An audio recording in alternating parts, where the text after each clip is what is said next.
Hi. Welcome to Shine. This week we're talking about how to watch your mouth. Oh my gosh, this tongue is just a little teeny.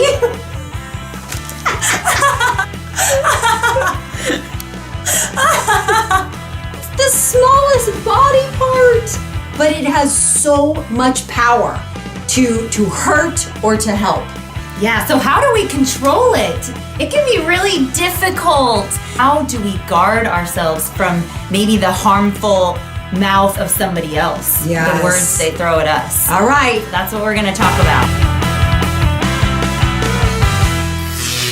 We've probably all heard that rhyme that children often say, "Sticks and stones may break my bones, but words will never hurt me." You know what, friends? That is not true.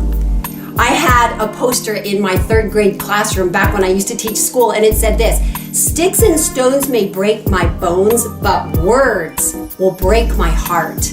It's true. Words have such power. I mean, they have the power to build someone up and also the power to absolutely paralyze someone or bring them down. 90% of Americans agree that verbal violence and gossip is a problem in our schools, homes, and in the workplace.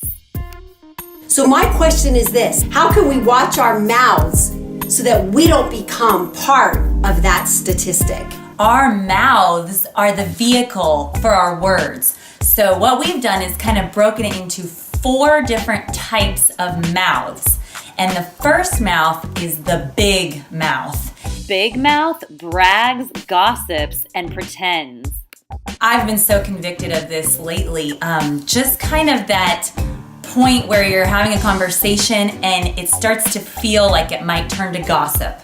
It's a struggle. There's a difference between having concern for someone versus gossiping about someone. Tell it's gossip when it betrays a confidence, someone's talking too much about somebody else, or it stirs up conflict. I've been stung by a big mouth, and I've also been a big mouth. So that is not something I want to be anymore. The second kind of mouth is the shut mouth. Now this can be good or bad. This is the type of person who harbors all their opinions and then tends to bottle them up and explode later. The shut mouth withholds words, both good and bad, doesn't speak up, but sometimes it can be good because they exercise self-control. This person often misses major opportunities to bless someone else because they're holding their words ransom. They're not freely giving out their words. So it can be harmful, but it can also exercise good self-control if what they're about to say can be damaging. Another type of mouth is the loud mouth. The loud mouth drowns out others, doesn't listen, and always has something to say. You know what, friends? I've been the loud mouth. I have a loud mouth. I sometimes have so many ideas in my head and so much going on that I just want to speak it out, and I get so excited that sometimes I don't listen very well. I've had to teach myself to be quiet and to listen so that my mouth doesn't drown out other people's ideas and other people's feelings. And a final type of mouth is the kind mouth. Someone with a kind mouth knows how to affirm others. And they're also encouragers, but not fake flatterers. They speak truth that's wrapped in compassion. You can always tell a fake person offering you fake words. A kind mouth really is truth and compassion and wisdom all wrapped up. That's the kind of mouth I want. Our first Bright Recommend is this book. It's by Karen Amen, Keep It Shut. It tells you what to say, how to say it, and when to say nothing at all. She really describes what is gossip and what isn't. Great book, Keep It Shut. I'd like to recommend what I call a words partner.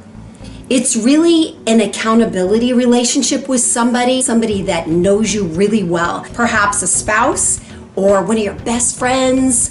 Even you could ask one of your children. You can say, hey, what am I doing here? What am I saying here? And kind of monitor. I like to do it for just 1 week. That's enough for other people to give me some constructive criticism as to how I'm talking. I once heard a wise woman say, filter in your head what you want to say 3 times before you let it come out.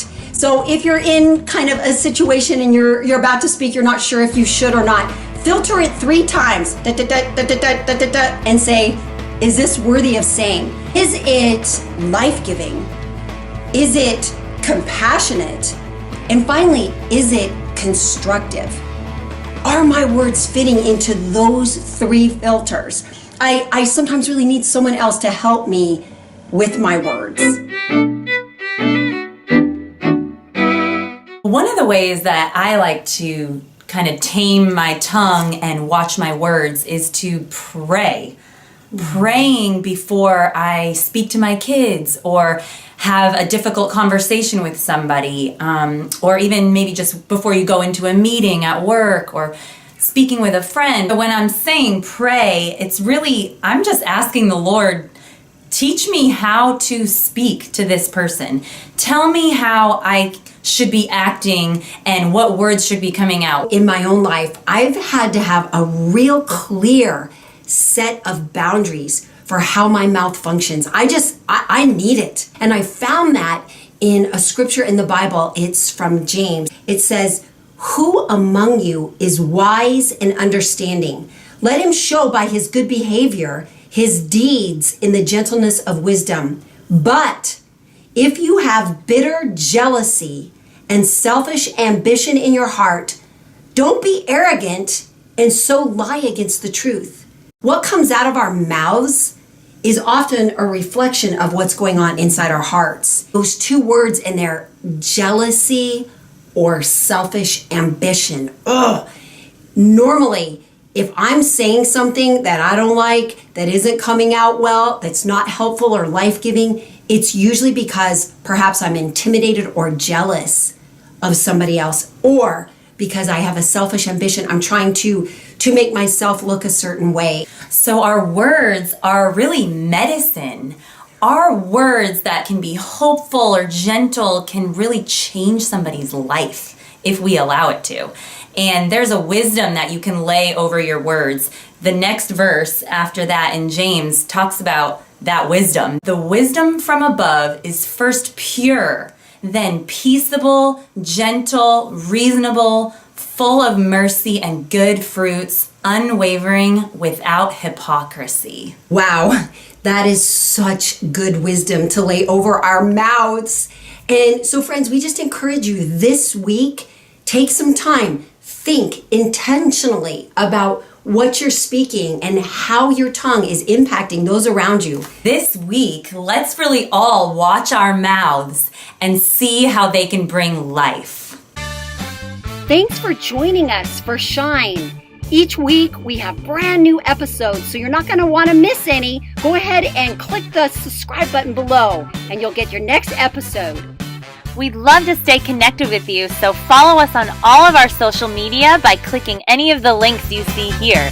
And if there's a topic you'd like us to cover on Shine, just leave us a comment below. Okay, guys, till next week. Don't forget to shine!